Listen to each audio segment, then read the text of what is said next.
Well, I want to zoom out too, and just kind of team-wise here, and kind of some similar topics here, but big picture areas of improvement. I think that can help Florida make this college football playoff run versus what we have seen.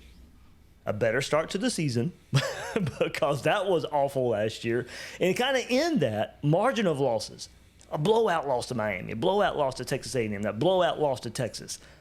And, two of those were at the start of the season as well. So, granted, you don't have first game against Utah, first game against Miami, but you still got those two early season tests against LSU and Miami. And, like I said, tying in those in with margin of losses. If there's big picture things, as I look at, that would be steps forward for this program, get off to a better start, and you cannot go out there and just get blown out again by Miami or another team of the like. The game in Jacksonville against Georgia needs to be a lot closer. Granted it was last year, and so as we saw Georgia kind of struggle their way to another SEC championship, but it was one of the better games Florida played against Georgia in recent memory. So that's probably two big things I'm looking at. If this team's going to take steps, a better start to the season and close the margin of losses. You don't need 3 blowouts again this year and showing progress. Well, look, man, if we're coming on here after the game against the Sharks disappointed with how Florida played to open the season, it's going to be a very long season. But, yeah, I mean, you're right? I mean, 2 years ago they got blown out by Utah. Not blown out, but it was not close. Right, Florida had no shot to win that game, including after the opening snap went for a touchdown. And then last year against Miami, it was just a debacle, and then they followed that up with the Texas A&M loss. So, yes, getting things going, not even look, I mean, there might be an early season loss here. It's not like Florida's got an easy schedule to open things up after the first 2, but to not be embarrassed would be would go a long way, obviously. And then look, I mean, last year they gave up 15 points per game in their wins. They gave up 36 in their losses. And so that Jekyll and Hyde defense that they had last year is and we can talk about Aiden Warner and the Texas game and the turnovers and all that sort of stuff, but the defense was putrid. And Aiden Warner doesn't play defense. So, granted, Texas is a very good team, but we saw what happened to that Florida defense against a very good team. Guys out of position, not trusting each other. The bend but don't break doesn't work when the offense has the ability to break you. And so, yeah, they're going to have to take a step forward in a lot of different areas to do that. But like I said, I think honestly, the biggest thing for Florida is health. Because you think about it, if Banks goes down, who steps in? Yep. If Sapp goes down, who steps in? That's the thing, is that and honestly is probably the biggest thing when it comes to the recruiting. The thing that I'm always talking about is stacking guys.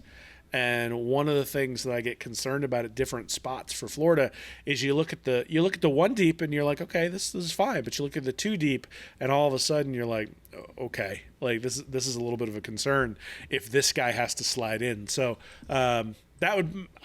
that's probably the biggest thing for me is if Florida's beat up by the time they get to that Georgia game, by the time they get to the Ole Miss game, by the time they get to the Tennessee game, they might drop a game that they shouldn't. But I will say, and I'm sure we'll get to the schedule at some point, one of the advantages that they have is that their hard road games are early.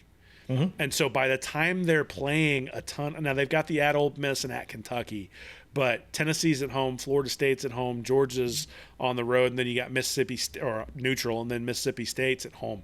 So to end the season, Florida's got a lot of home games, and so you think about where teams got sniped last year. Ole Miss was the best team in the country last year, but lost 3 games. All 3 games were games they lost to Kentucky at home, but the 2 other games they lost were 1-score losses on the road. You look at Alabama last year, the games they lost. In 2 of what many consider very, very hostile places, at LSU, at Florida. Yep. You look at Alabama, their 3 losses were all on the road. And so that's where you get sniped if you're not an elite team, is on the road. The game ends up closer than it should be. It's a 1-score game. Those are sort of 50-50 games. Florida's got those early in the year, right? They've got the at LSU, at Miami versus Texas, and then at Texas A&M. So that stretch of games, if they can get through that where they don't get sniped on the road, chances are they're going to be able to ride those home games, I think, to a very successful season. In those games against LSU and Miami, those are 2 teams that hit the transfer portal really heavy.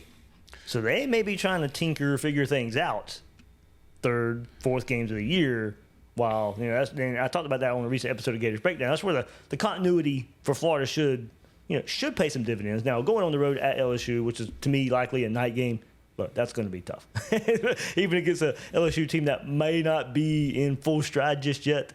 Nussmeier.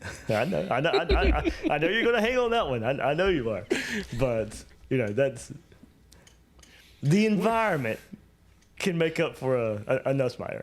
Put it this way: every year we do win, loss, or toss for the magazine, where we pick wins, we pick losses, we pick toss-ups. I got LSU in the giant W category because of Garrett Nussmeier. So I do not believe in him as a quarterback. I believe Florida has a major advantage in that spot. And you nailed the LSU quarterback in one, Joe Burrow. So I'm hoping you're nailing this one again. Well, my favorite part was ESPN had an article this week that showed Jaden Daniels' stats for his junior year and then Nussmeier's stats for his junior year, and they were reasonably close, right? But what they omitted was the 900 yards of rushing that Jaden Daniels had his junior year compared to like the negative 45 for Garrett Nussmeier. So honestly, Nussmeier's not that bad through the air. He's just an average quarterback, and he does nothing on the ground at all, and in fact holds on the ball for too long for the fact that he doesn't throw the ball downfield very often, which is usually my main criticism. So I am pretty confident in that LSU game. I'm less confident in the Miami and A&M games, but that's the stretch, right? Those three road games in four weeks. That to me is the thing that's going to tell us a lot about Florida's season. Ooh, I think LSU is much tougher than at Miami. So there we go.